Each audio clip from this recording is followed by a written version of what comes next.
Nung una. Tapos yung pangalawang punta ko, itong Rook, tsaka ito. Yung pangalawang balik ko, sabi nila, tinanong nila kung singer daw ba ako or artist. Kasi nga, nakita daw nila yung picture ko sa IG, lumabas daw sa feed nila. Ganun. Tapos nung Famous! sabi nung Korean kung artist daw ba ako. Tapos nung sabi kong Philippine Idol, yes! Philippine Idol nila. Face! Tapos nung sinabi kong Philippine Idol, sabi niya, sabi na eh. Parang ganun. Biglang nagtagalog. Sabi niya, sabi na eh.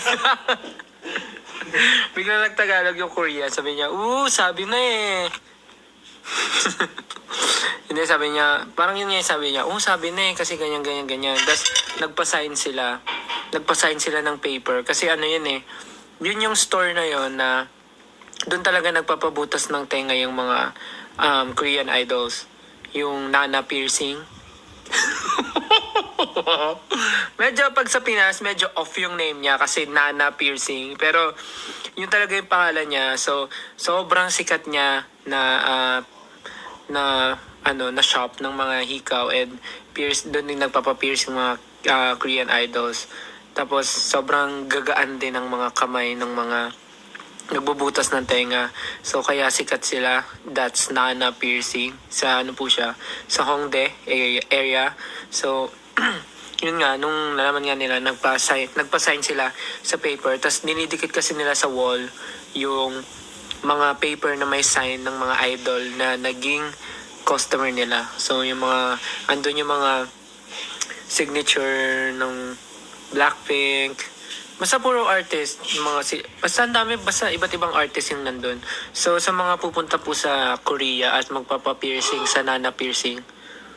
Bakit? So, sa mga nasa Korea po ngayon, or pupunta sa Korea, tapos, gusto nyo magpabutas ng tenga, try nyo po sa Nana piercing. And, check nyo nga po kung dinikit nila yung pirma ko. Check nyo nga po kung dinikit nila yung pirma ko.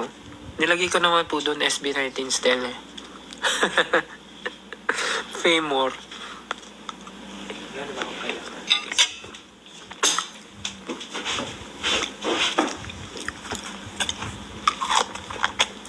So, yun lang. Yun yung story nung Meron pa pala isa, funny story. Diba sa Hongdae, puro mga street food. So, kami ni Jack, kumakain kami ng street food. Yung parang, yung steak doon, yung steak sa gilid. Tapos, tinanong nung nagbebenta na dalawang Korean girl. Sabi nila, kung ano daw ba kami, kung artist daw ba kami, kung idol daw ba kami. Tapos nagulat kami ni Justin kasi bakit niya nasabi. Sabi niya, mukha daw kasi kaming idol. Yes! Sabi niya, mukha daw kasi kaming idol. So, kaya niya kami tinanong kung idol daw ba kami. Sabi namin, yes, Philippine Idol. Tapos, nung day nagulat sila, sabi nila, Philippine Idol. Ganyan. Tapos, nung una, parang hindi pa sila makapaniwala na o hindi sila naniniwala na idol talaga kami or artist sa Pilipinas.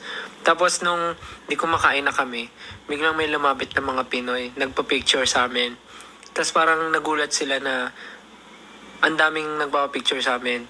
Tapos doon sila naniwala na idol kami. Tapos pati sila nagpa-picture na. Sabi nila, idol nga kayo, pwede magpa-picture sa inyo. Ganon din. Ang galing, ang cute.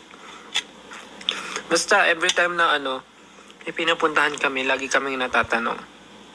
So, wala lang. Ang nakakatuwa lang na